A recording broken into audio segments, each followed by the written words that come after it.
मानदेश माझा सबस्क्राइब करा आणि अपडेट रहा। दहिवडी पोलिसांनी 24 तासात चोरटा केला जेरबंद। दहिवडी येथील किराणा मालाच्या दुकानातून मालाची व पैशाची चोरी केलेल्या आरोपीला दहिवडी पोलीस स्टेशनचे सहाय्यक पोलीस निरीक्षक दत्तात्रय दराडे यांनी 24 तासात तपास लावून चोरट्याला अटक केली। दिनांक 12/6/2025 रोजी दहिवडी ते गोंदवले रोडवर असलेल्या स्वाती मंगल कार्यालयाजवळील गोडाऊनमधून बिस्किटांचे बॉक्स व रोख रक्कम 25,000 रुपयांची चोरी झाली होती।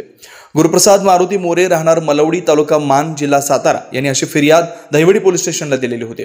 नेहमीप्रमाणे गुरुप्रसाद मोरे हे नेहमीप्रमाणे सकाळी 9 वाजताच्या सुमारास स्वाती मंगल कार्यालयाजवळ असलेल्या गोडाऊनमधून सामान घेऊन आले व दुकान उघडलं। दिवसभर दुकानात काम करून रात्री परत जाताना काळ्या रंगाच्या बॅगमध्ये 25,000 रुपये रोख रक्कम त्यांनी त्यांच्या गोडाऊनमध्ये ठेवून सदरचं गोडाऊन रात्री 8 वाजताच्या सुमारास बंद केलं व घरी गेले।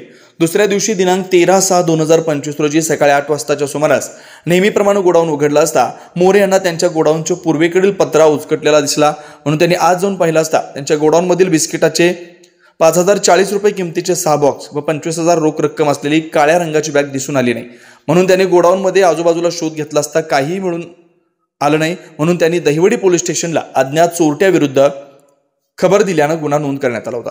सदर गुन्ह्यातील फिर्यादी यांनी दहिवडी पोलीस स्टेशनला दिलेल्या तक्रारीवरून दहिवडी पोलीस स्टेशन इथं गुन्हा दाखल होताच दहिवडी पोलीस स्टेशनचे सहाय्यक पोलीस निरीक्षक दत्तात्रय दराडे, महिला पोलीस उपनिरीक्षक चांदणी मोटे, स्वाती धोंगडे, पोलीस उपनिरीक्षक गुलाब दोलताडे, पोलीस हवालदार रामचंद्र गाडवे, नितीन धुमाळ, पोलीस कॉन्स्टेबल अजिनाथ नरबट, निलेश कुदळे यांनी गुन्ह्यातील आरोपीचा शोध घेऊन गोपनीय बातमीदारामार्फत माहिती काढून आरोपी सागर सुभाष चव्हाण राहणार दहिवडी तालुका मान जिल्हा सातारा याच्यावर संशय बळावल्यानं त्यास ताब्यात घेऊन त्याच्याकडे गुन्ह्याच्या अनुषंगानं सखोल तपास केला असता त्याने गुन्ह्याची कबुली दिल्यानं त्यास गुन्ह्याच्या कामी अटक करण्यात आली। त्याच्याकडून गुन्ह्यात चोरीस गेलेले रोख रक्कम 25,000 रुपये हस्तगत करून जप्त करण्यात आले। सदरची कामगिरी सातारा जिल्ह्याचे पोलीस अधीक्षक तुषार दोशी, अप्पर पोलीस अधीक्षक वैशाली कडूकर यांच्या मार्गदर्शनाखाली दहिवडी पोलीस स्टेशनचे सहाय्यक पोलीस निरीक्षक दत्तात्रय दराडे व सहकार्याने केले। मानदेश माझासाठी संपादक लिंगराज साखरे, उपसंपादक अभिजित अवघडे, दहिवडी।